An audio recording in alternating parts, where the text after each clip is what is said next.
আপনারা জানেন যে আজকে সকাল 11টা পর পর 5.7 রিক্টার স্কেল মাত্রায় ভূমিকম্প অনুভূত হয় এবং সেখানে আজকে বংশাল থানার অন্তর্গত 32 নম্বর ওয়ার্ডে এখানে একটি দুর্ঘটনা ঘটে।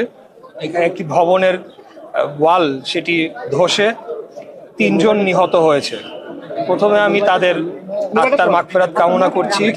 দ্বিতীয় যেটা আমরা বলতে চাই যে আমাদের এই পুরানো ঢাকার যে ভবনগুলো রয়েছে এই বিষয়ে কিন্তু দীর্ঘদিন যাবৎ এই এলাকার যারা জনপ্রতিনিধিরা রয়েছেন বা আমরা যারা বসবাস করি আমরা দীর্ঘদিন যাবৎ বলে আসছি যে এখানে অত্যন্ত ঝুঁকিপূর্ণ অবস্থায় কিন্তু আমরা বসবাস করছি এবং ইতিপূর্বে আপনি দেখেছেন যে এখানে অগ্নিকাণ্ড সময়ও কি ধরনের ব্যাপক ক্ষয়ক্ষতির সম্মুখীন জনগণ হয়েছে এবং এটা তো একটা প্রাকৃতিক দুর্যোগ।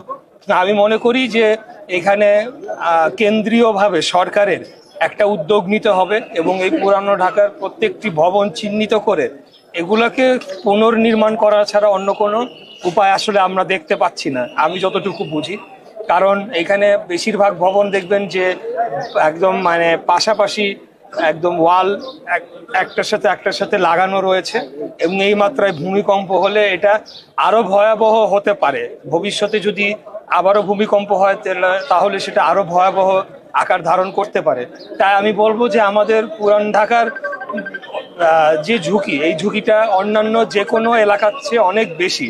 তাই এখানে আগামী দিনে যেই সরকারি নির্বাচিত সরকার আসবে তাদেরকে এখানে অবশ্যই মনোযোগ দিতে হবে এবং আমরাও সেটার জন্য আমাদের জায়গা থেকে আমরা কাজ করে যাব যাতে এখানে মানে পুরা এলাকাটাকেই আপনার পুনর্নির্মাণের যদি প্রয়োজন হয় সেটা সরকারকে উদ্যোগ নিতে হবে এবং সেখানে কোনো ধরনের আইনি জটিলতা বা বিভিন্ন জটিলতার কারণে অতীতে দেখা গিয়েছে কাজগুলো সম্পন্ন করা সম্ভব হয় নাই, কিন্তু এখন আসলে মানুষের জীবনের থেকে তো অন্য কিছু মূল্যবান হতে পারে না, সয় সম্পত্তি মূল্যবান হতে পারে না। তাই এখানকার যারা ভবন মালিক রয়েছে তাদেরকেও সহযোগিতার হাত বাড়ানোর আমরা আহ্বান জানাবো এবং সরকারকেও এগিয়ে আসতে হবে এবং একটি জায়গায় এসে আমাদের শহরকে নিরাপদ করে গড়ে তোলার জন্য আমাদেরকে কাজ করতে হবে।